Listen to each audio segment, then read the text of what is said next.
Panguva ino maWar Veterans voya vachiramba mabribes akubva aiwa kuThe ruling party ZANU-PF. Yamuri kuona panguva ino maWar Veterans ari kuexposa corruption iri kuitika muThe ruling party pamwechete neThe leadership pamwechete nevakomana zvigananda. Panguva ino voya vachiramba nhau yemari aiwa yavari kuda kuofewa neThe government. Mathousands ari kungofamba achitendera achitaura sanamina mashoko anobuda achinyorwa panapa noti subscribe or like or turn on the bell icon.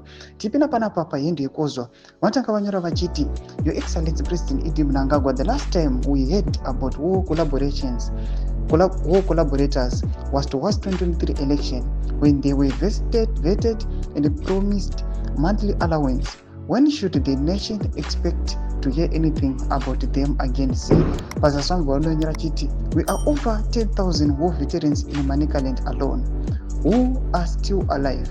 Divide that $150,000. It means one will get less than $100, not including bank charges. War veterans, we are one and we are so united.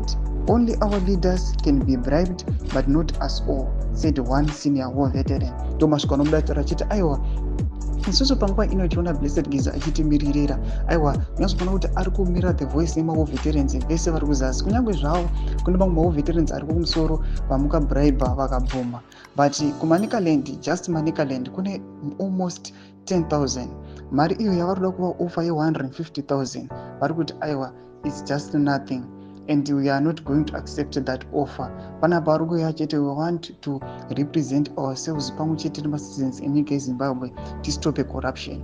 Mashoko ari kuda chitogwa panapa tiona vakomana ava vachienda against mutungamiri wenyika. Mashoko atinoona kuti panguva ino iri very critical.